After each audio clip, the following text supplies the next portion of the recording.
Ok, já estamos aqui.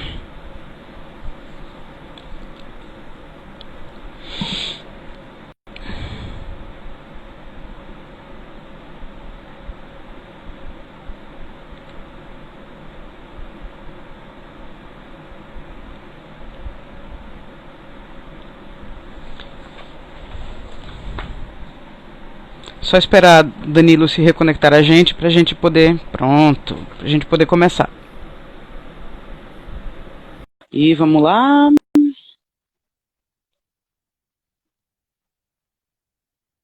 Só mais um pouquinho. Voltei. Prontinho, voltamos. A outra live já está no IGTV do perfil do Neabi, então se alguém ficou com dificuldade de escutar alguma coisa porque ficou travando, volta lá, escuta algumas vezes que a gente se entende.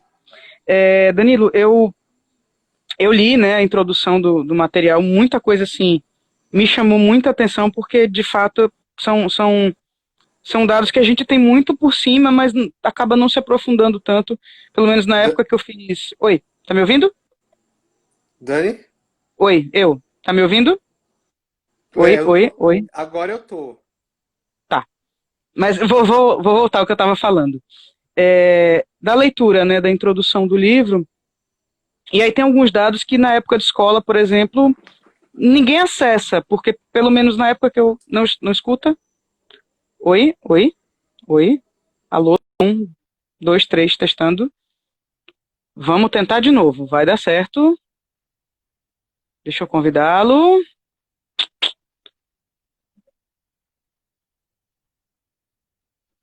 Vou perguntar para ele, viu, Anderson? Não se preocupa, não. Deixa eu anotar aqui, inclusive.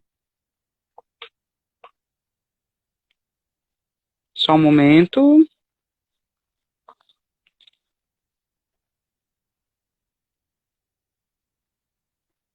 Só um momento.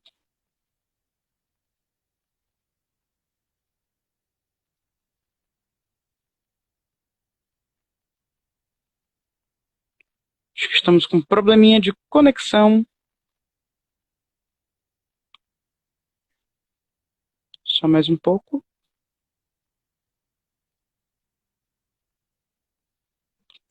Te convidei, Danilo. Acho que não chegou ainda a solicitação para você.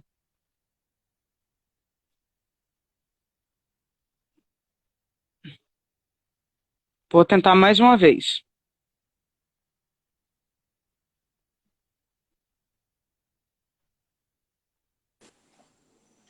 Pronto. Te vejo, te escuto. Você me escuta? Oi, oi, oi. Danilo, me escuta? Não, vocês estão me ouvindo? Sim. Vamos Deixa tentar eu de ver o que eu. novo. É que ele demora um pouco para pegar e trava. Agora no celular, no outro celular aqui, eu consigo te ouvir. Posso solicitar o seu Zoom. Deixa eu ver se eu consigo entrar para um outro usuário. Talvez melhore. Tá bom. Então vou encerrar. Peraí. Vou sair. Tá bom. Vamos aguardar mais um pouquinho. Vai dar certo.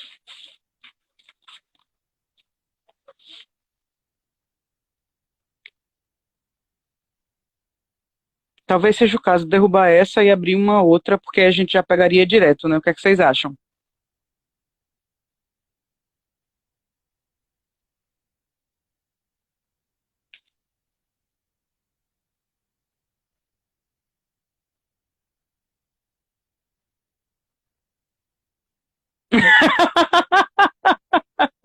Eu não canto, Anderson.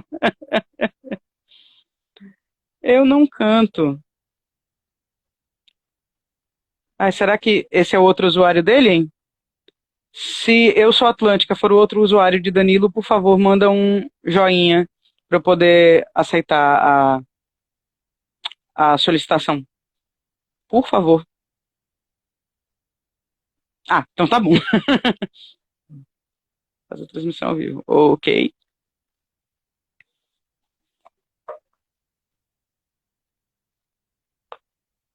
E vamos lá. Foi? Deu certo, foi. Me escuta? Tá, deixa eu só aumentar aqui. Tô ouvindo. E o Pronto. microfone, o meu? Ótimo. Eu fiquei em dúvida se. Tá ótimo, tá ótimo. Melhorou, né? É, Tá.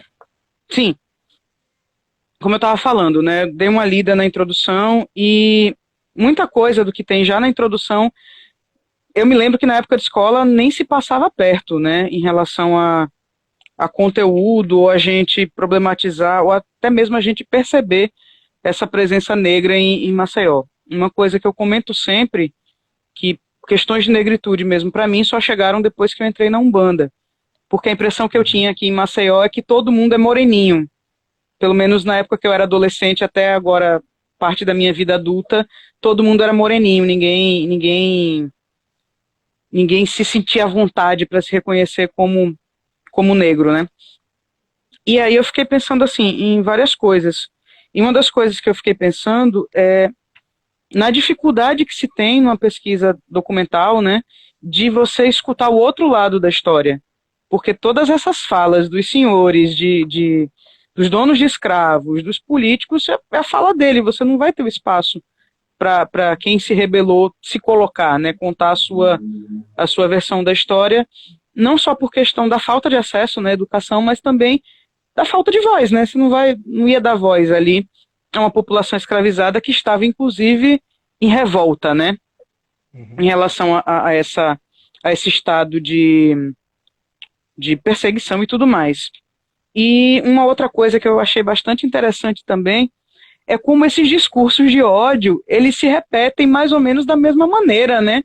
Assim, você escutar que não tinha braços para trabalhar, você escutar que eles iam ficar de vadiagem, e discursos assim me lembram muito coisas que a gente escuta quando, por exemplo, fala que tem que abrir o comércio para voltar às atividades econômicas, porque senão a economia para. Quando, na Uhum. verdade, quem vai estar na linha de frente é uma população mais empobrecida trabalhando, porque o dono dos estabelecimentos comerciais não vai estar ali correndo o risco de se contaminar, né? Então, assim, pensar no quanto essa lógica escravocrata existe até hoje, e olha que nós somos livres, né? Em tese. É, Exatamente. já começaram aqui alguns questionamentos. Anderson Almeida, nosso colega, foi meu colega de faculdade, inclusive, ele já traz uma questão, ele pede para você pontuar a questão peraí, eu anotei isso. Eu acho que é o Das, do Quilombo, né? Da isso, das manifestação cultural. manifestações culturais e folclóricas nos quilombos, pra você dividir um pouquinho com a gente. Tá. É, na tese original, esse texto não está nesse livro, mas ele vai sair numa publicação futura. É, tem uma manifestação cultural que é entendida, é denominada, no caso, quilombo, né? Uhum, Você tem quilombo em Alagoas, você tem o lambe sujo em Aracaju, em Sergipe, em uhum, Laranjeiras, e no Recôncavo Baiano você tem o Negro Fugido. São manifestações que elas constroem uma narrativa da liberdade escrava, né? uhum, Na de Aracaju, você tem uma narrativa mais próxima ao que seria o 13 de maio, né? Aqui em Alagoas, que é interessante, você vai ter essa manifestação que ela surge no entorno da Serra da Barriga, naquelas cidades, né, que a gente conhece hoje como Murici, Champreta, são 7 cidades no entorno da Serra da Barriga, né, que vão ser fundadas pelos bandeirantes que praticaram o extermínio lá. Vai surgir uma manifestação que ela tem três partes ou 3 dias, né? Que ela inicia com a construção de um quilombo. Então as pessoas entravam nas casas e encenavam a formação de um quilombo. O segundo dia seria a guerra contra indígenas e contra bandeirantes. E o terceiro dia é uma encenação do que seria o fim da Guerra de Palmares, né? E uhum. aí você tem várias interpretações por antropólogos e folcloristas, né? Que vão dizer que é uma narrativa da derrota, e eu procurei apresentar uma outra visão. Eu procurei apresentar que essa manifestação, através do corpo, da oralidade, né, da narrativa, ela estava deixando viva a memória do Quilombo dos Palmares. Então ela surge ali na região da Serra da Barriga. Ela é encontrada em Marechal Deodoro, no caso a cidade de Alagoas, né? Inclusive tem uma postura municipal de 1835 que dizia o seguinte: fica proibido o bárbaro e imoral espetáculo quilombo. Os contraventores sofrerão pena tal, e se for escravizado, seu senhor vai ter que arcar com alguma penalidade. E ela chega em Maceió. Então, inclusive, você tem registros dela na década de 1950. No século XIX, tem vários jornais que falam dessa manifestação. Inclusive, é uma manifestação de ciclo natalino, o que significa? Que ela acontece ali entre dezembro e fevereiro, né? E algumas dessas manifestações, como o pastoril, elas começam a ser ensaiadas em agosto, tipo 6 meses antes. E aí, em agosto, você já tem carta no jornal dizendo que solicitando que as autoridades tomem providências, porque ano passado o que se viu nas ruas de Maceió foi um absurdo. Lá no distrito de Bebedouro, essa população invadiu casas e fez vários assaltos, né? Não podemos deixar que essas festividades continuem. Então é todo um discurso construído contra as culturas negras no espaço urbano, no caso Maceió. E aí essa manifestação ela acontecia em várias regiões de Alagoas e dizem que era cantada em verso, muito semelhante ao que seria o nosso coco de roda, né?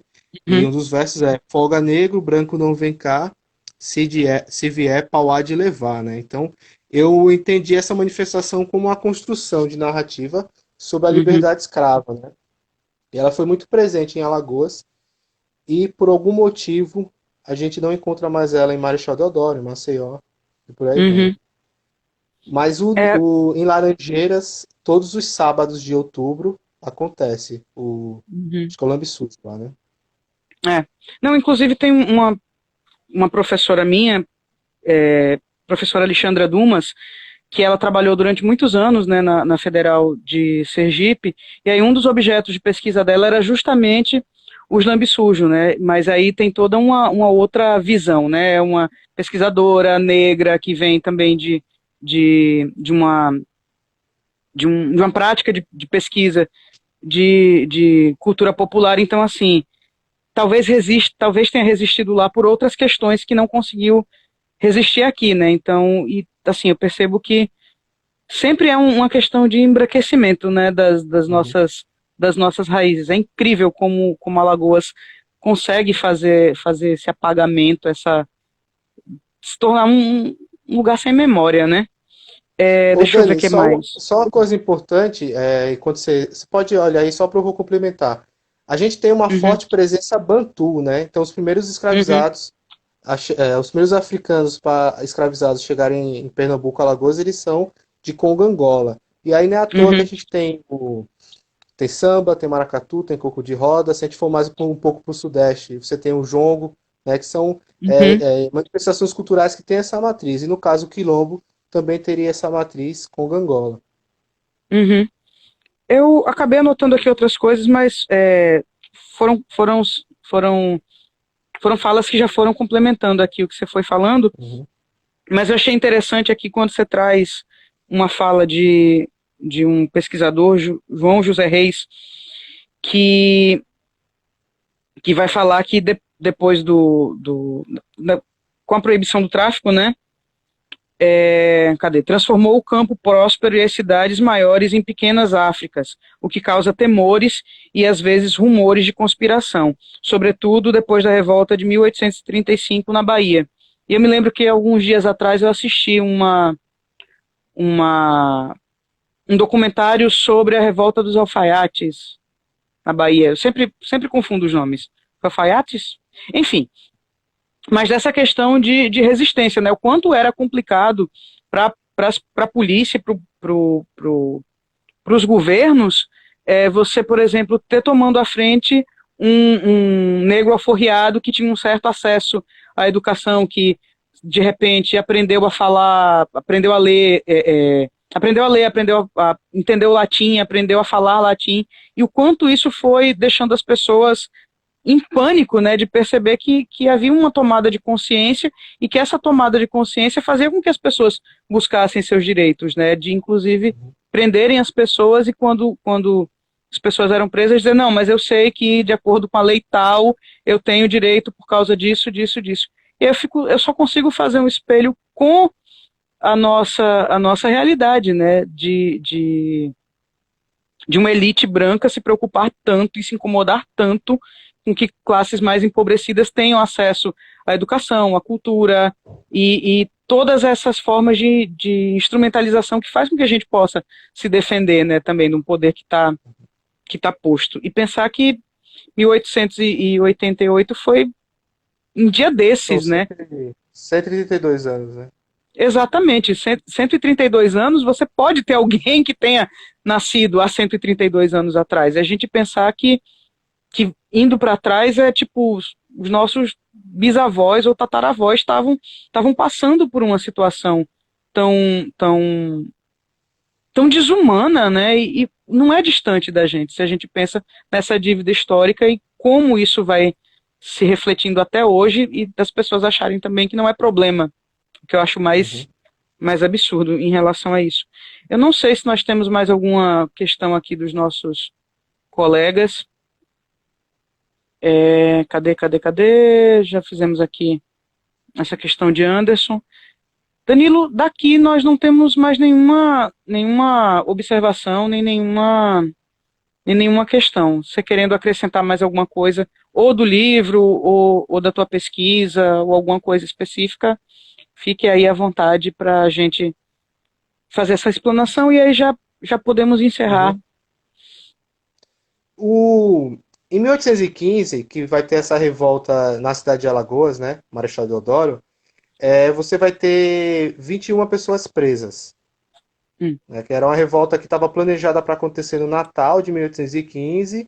Há uma denúncia, tropas são mobilizadas né, para chegarem na cidade para tentar conter a revolta. Então acontece o quê? Um confronto que dura entre julho a agosto de 1815. Os negros entravam na cidade de Marechal Deodoro, saqueavam, né, tentavam conseguir mantimentos e entravam em embate com essas tropas e fugiam para as matas. Aí, desses 21 presos, a liderança principal ela vai ser condenada à pena de morte em Recife. Você vai ter outros líderes que vão ser condenados às galês perpétuas, à prisão perpétua e uma espécie de trabalho escravo pro resto da vida em Fernando de Noronha, que na época, durante todo uhum, o século XIX, era um presídio, o arquipélago de Fernando de Noronha, né? E os que tiveram penas menores e foram devolvidos aos seus senhores tiveram uma condição de serem obrigatoriamente serem vendidos a uma outra região, né? Ou seja, uhum, desarticular essa revolta. Essa mesma prática vai ter na Guerra dos Cabanos, né? uhum, 2 décadas depois. E aí, por que eu estou tocando nesse assunto? Porque você vai ter um período da Guerra dos Cabanos que vai ser entendida como partidas exploratórias. As tropas provinciais de Alagoas e Pernambuco vão entrar nas matas com o objetivo de exterminar os cabanos. E como é que eles exterminavam? Entrando nas matas, assassinando os cabanos e cortando as orelhas.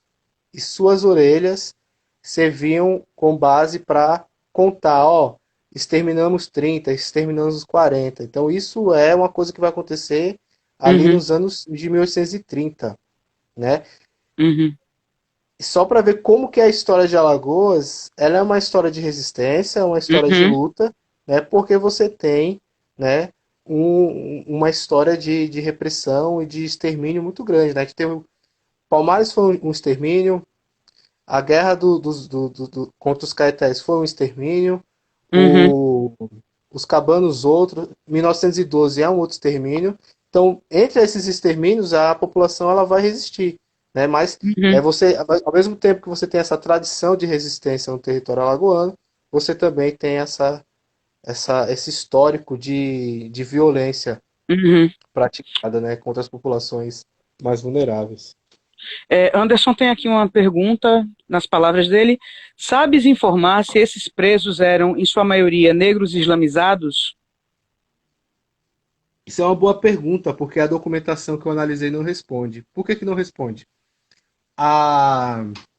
O ouvidor Batalha, que era a autoridade responsável pela comarca de Alagoas, que em 1815 pertencia à capitania de Pernambuco, ele vai dizer na documentação que só houve essa revolta aqui porque vieram negros islamizados da Bahia. Porque se fosse por Uhum, conta dele, nem existiria essa revolta. Então ele está dando ali, né, uhum, uma prestação de contas, porque é a responsabilidade dele manter a chamada ordem. O que acontece? uhum, Que esses negros muçulmanos islamizados aparecem na documentação, mas os que foram presos, esses 21, que foram uhum, condenados ou que foram mortos, todos eles, ou a maioria deles, são chamados escravizados de gente pobres. Eles pertencem a pequenos proprietários na cidade de Alagoas, né? uhum, E aí, até levando essa ideia, tá vendo? Esses negros muçulmanos fugiram para os sertões. O que acontece? Que os muçulmanos, eles são acusados de serem as lideranças da revolta, de terem uhum, participado da revolta, só que em nenhum momento eles são capturados, né? Aí fica aí, se realmente houve essa liderança e eles conseguiram fugir para os sertões, ou se isso é uma construção narrativa do ouvidor batalha ou de algumas autoridades, né? É isso que eu uhum, estou tentando planejar para pesquisas próximas. No uhum, arquivo público de Pernambuco, você tem documentação sobre isso. Só que eu ainda não consegui mexer com mais empenho, né? Mas uhum. algumas pessoas já mexeram, mas eu sei que se a gente for futucar, a gente pode encontrar mais respostas, né? Porque algumas pessoas que vão pesquisar, às vezes não tem a mesma pergunta que eu, enquanto pesquisador, Sim. tenho, ou se o Anderson for pesquisar, né? Como cada um tem seus objetivos, então uma fonte histórica ela pode ser analisada e explorada por várias pessoas, que é isso que enriquece, né, o trabalho do Uhum. pesquisador, né? E só constrói o conhecimento. É porque eu fico pensando também, volto a dizer, não é minha área de entendimento, mas você aí teria mais uma questão, né? Além de serem negros escravizados, tem a questão de serem de uma outra religião. Então, já são outras questões mais que talvez, mesmo que não tivesse a presença, mas a ideia de demonizar essas pessoas que, só porque são de uma outra religião considerada inimiga, digamos assim, né, do catolicismo. Então, nem que fosse para dizer, olha, se você quer comprar escravos, prefira os que não são islâmicos, porque aí você vai ter menos problema. De repente, até o discurso pode ser pensado por essas vias, né? Enfim, são muitas as possibilidades, né? E eu até falo nesse capítulo, que é o primeiro, né, que você vai ter muçulmanos em Alagoas, em Pernambuco, no Rio de Janeiro, tem Uhum, pesquisadores que tratam disso, né? Só que após 1835, após essa grande revolta da Bahia, né, a repressão aos muçulmanos ela é muito grande. Inclusive tem um uhum. documento de uma pesquisadora turca que uma liderança religiosa, que é um diário de uma liderança religiosa, Peraí. que viaja e não sei por que ele vai parar no Rio de Janeiro, nessa viagem Uhum, dele, algum desvio de rota. E aí nesse diário ele descreve que as pessoas, os seguidores de Alá, foram lá saudar quando ele desembarca do navio, e uhum, assustados, porque e perguntavam, você não tem medo da repressão porque você está trajado, né, com os uhum, trajes do Islã, então por quê? Porque o muçulmano ele foi visto ali nos anos e nas décadas posteriores à revolta dos malês na Bahia como um potencial perigo para uhum, hegemonia escravocrata, para a hegemonia senhorial, né? E aí você tem muita perseguição às práticas culturais e religiosas dos islamizados, assim como você também tem a perseguição às outras práticas de matrizes africanas, né? uhum, E Maceió, a história de Maceió é um pouco disso, né? É uma história de não só de Maceió, mas como de Alagoas, no total. Porque você vai ter cenas de violências descritas nos jornais que são de toda a região, né? Tem uma de Traipu. Não, Traipu sempre aparece cenas de violência, né? Se alguém que assassinato, algum episódio uhum. disso, você tem que ter estômago para ler as notícias, sabe? Que são as barbaridades assim que você lê de violência mesmo, de cotidiano de violência, bem bem extensos nos jornais. Uhum. Deixa eu ver se temos mais alguma questão. Selma aqui faz um comentário. Acredito que o seu trabalho faz um resgate da história do povo alagoano, mostrando esse outro olhar e que o nosso povo lutou da maneira que podia pela libertação. Concordo plenamente e, assim, quando a gente acessa os pesquisadores alagoanos, a gente vai tendo mais certeza, né? Porque aí a história passa a ser contada do nosso ponto de vista, que eu acho que faz muita diferença.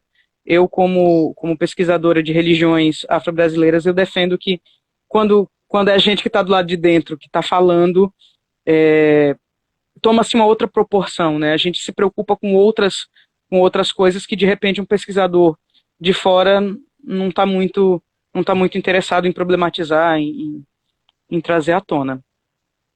E você tem uma geração ótima agora que, né, para além de historiadores, né, tem você nas artes, você tem uma... Eu nem vou chamar de juventude, porque o pessoal tá aí na luta já há 1000 anos, né?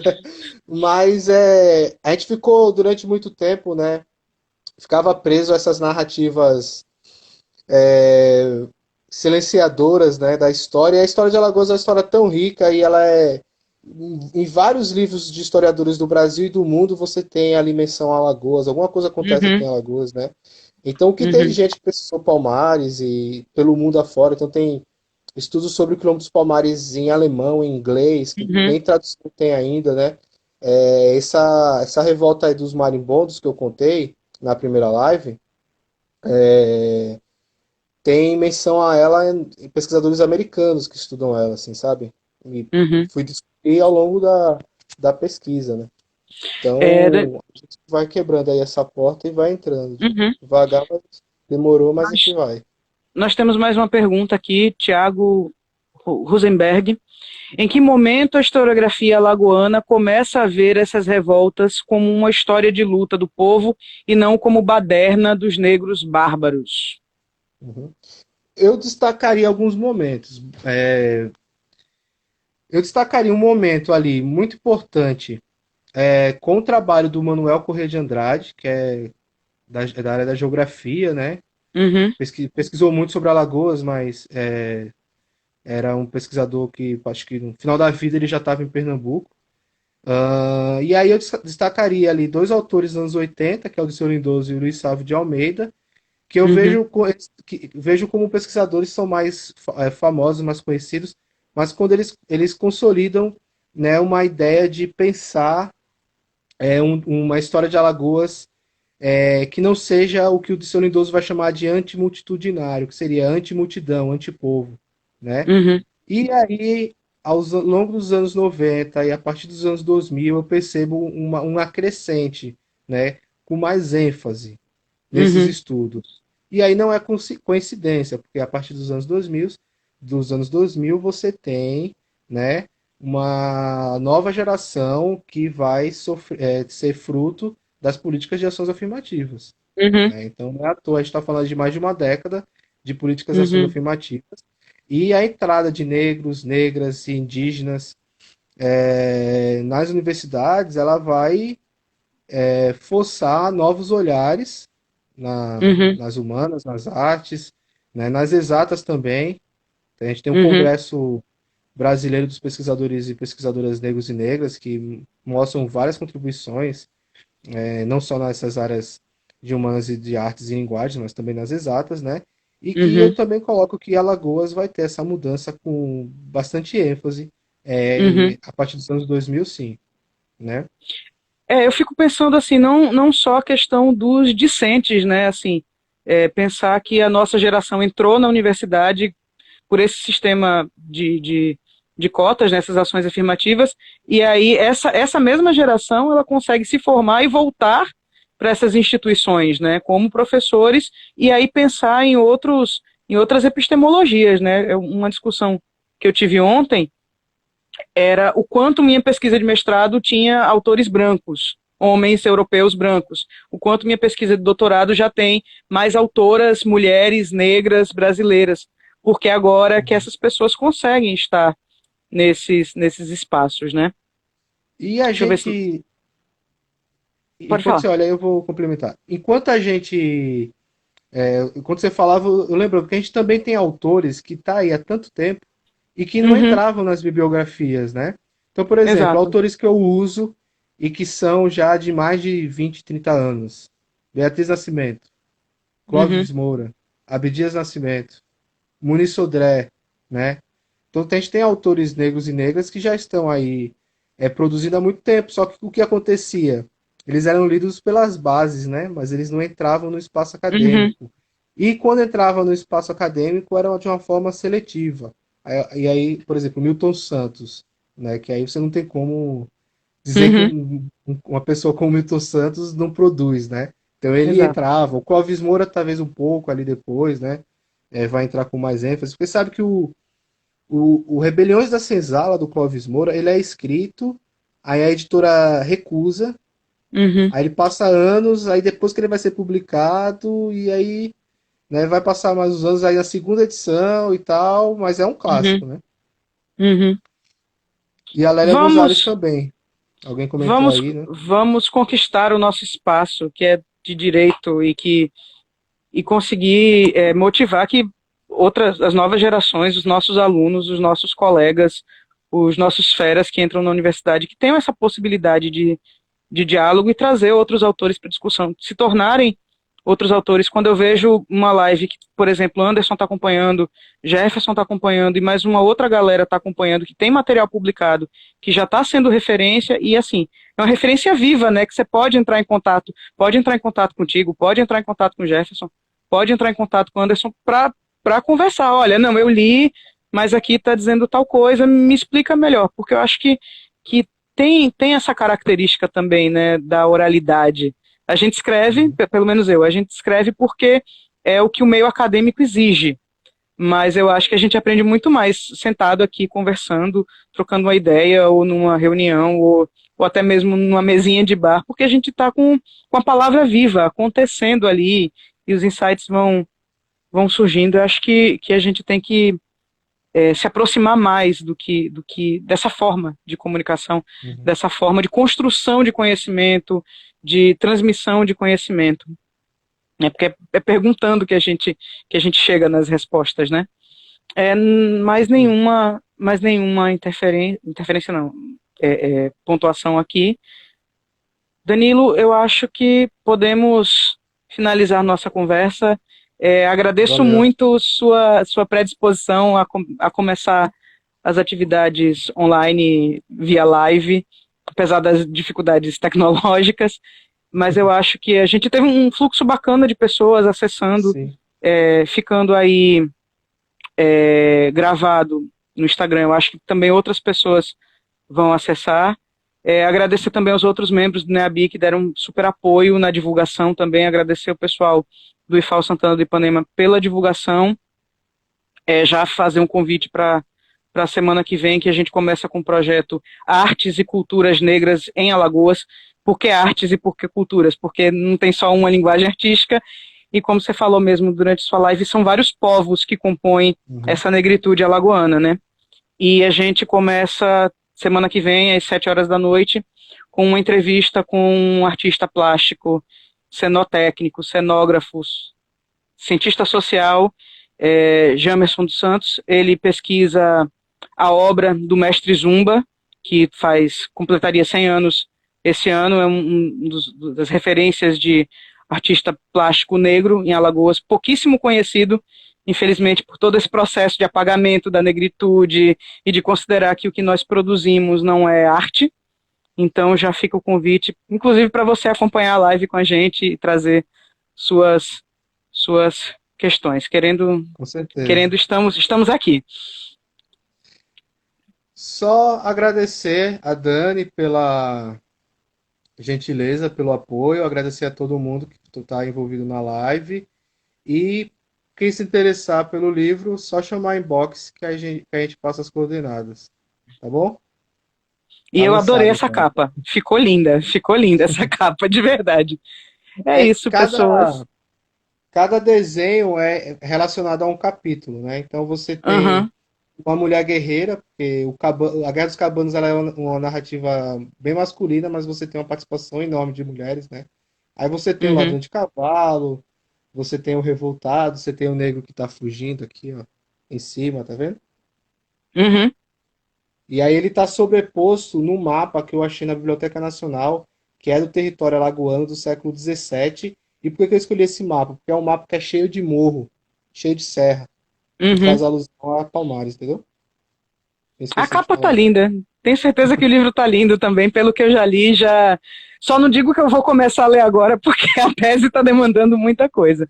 Mas é isso, vamos nos fortalecer e eu sempre digo que esse aquilombamento virtual é o que vai segurar a nossa onda durante essa pandemia. É isso, pessoas. Muito obrigada pelos que seguiram até aqui e qualquer coisa, chama inbox, chama no direct e a gente vai conversando.